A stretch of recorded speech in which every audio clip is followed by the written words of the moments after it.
Welcome back to another technical deep dive here in the debug zone. Today, we're tackling a big question and breaking it down with insights from other users. Hopefully, this clears up some misconceptions and helps you get the answer you need. So buckle up, stay a little curious, and let's jump right in.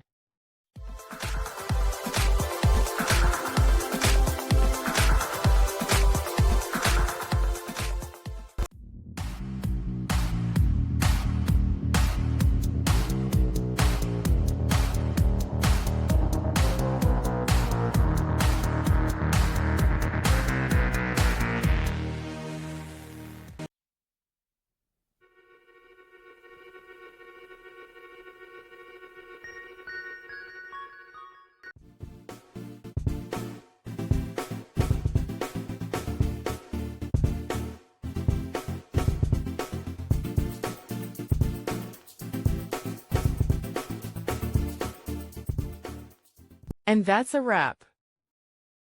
I hope you found the answer you were looking for.